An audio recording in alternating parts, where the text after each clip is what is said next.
Halo para penjelajah waktu dunia maya. Hari ini kita masuk ke seri baru, seri misteri sejarah tempat nongkrong.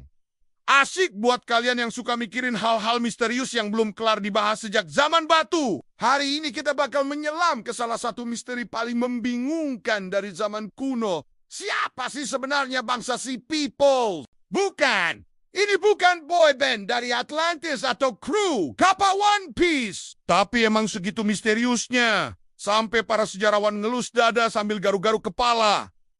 Apa itu Sea Peoples? Jadi, gini guys. Sekitar 3.200 tahun yang lalu, di sekitar kawasan Mediterania Timur itu loh, daerah Mesir, Yunani, Turki, dan sekitarnya. Tiba-tiba aja muncul sekelompok orang misterius yang nyerang kerajaan-kerajaan besar waktu itu. Mereka datang dari laut, nyerang, bikin kekacauan, terus hilang. Gak sempat update Instagram. Apalagi bikin vlog penyerangan. Jadi, kita pun cuma dapat info dari sisa-sisa relief dan tulisan kuno. Sea Peoples alias bangsa laut ini dikenal karena mereka muncul kayak tsunami sejarah mendadak, bikin hancur. Terus pergi kayak mantan yang gak ngasih penjelasan. Bahkan, mereka jadi salah satu penyebab runtuhnya zaman perunggu di Mediterania. Loh, serius?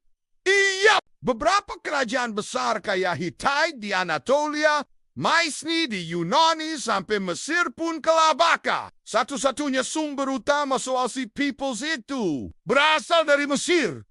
Raja Ramses ketiga raja yang punya style keren dan nama keren juga. Sempat bikin relief besar di dinding kuil Medinet Habu. Di situ digambarkan dia ngelawan Sea Peoples kayak lagi main game strategi. Tapi Ramses, yang kayaknya punya sisi dramatis, bilang mereka datang dari negeri yang tidak dikenal, bagaikan badai dari laut. Waduh, udah kayak puisi patah hati. Tapi masalahnya, Ramses nggak ngasih peta. Dia cuma bilang negeri jauh dari laut, terus ngasih nama-nama aneh kayak Sheridan, Pleset, Luka, Equus, dan kawan-kawannya. Ini nama orang, suku, atau geng motor kuno. Gak jelas, bos. No! Para sejarawan dan arkeolog zaman now punya beberapa teori nih buat nebak siapa mereka sebenarnya. Pertama, bangsa migran dari Eropa Selatan. Ada yang bilang mereka datang dari kawasan Balkan atau Italia Selatan. Mungkin mereka kabur karena krisis pangan, gempa, atau utang pinjol zaman perunggu. Kedua, pasukan bayaran ngamuk. Ada teori lain yang bilang mereka ini dulunya tentara bayaran kerajaan-kerajaan besar. Tapi karena nggak digaji, akhirnya ngamuk dan jadi bajak laut. Kalau bener, ini literally pensiunan gak bahagia. Ketiga, bangsa pelaut dari Kreta dan Mycenae ini juga masuk akal. Kerajaan-kerajaan di Yunani kuno lagi kolaps waktu itu. Jadi penduduknya nyari tempat baru buat tinggal dengan cara menyerbu. Kayak cari kosan tapi bawa tombak. Yang seru, ada dugaan bahwa bangsa Filistin, musuh bebuyutannya bangsa Israel di kisah Alkitab, adalah bagian dari Sea People. Jadi kalau kalian pernah dengar kisah Samson vs.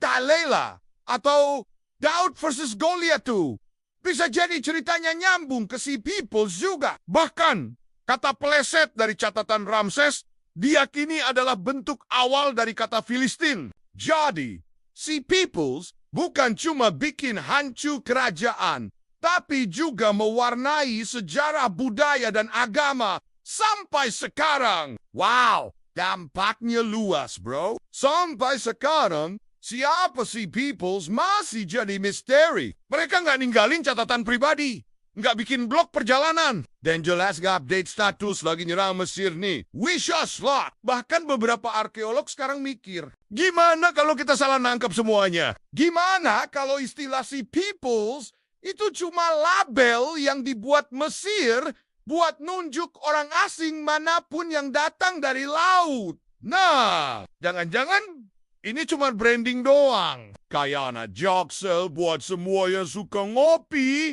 dan pakai tote bag.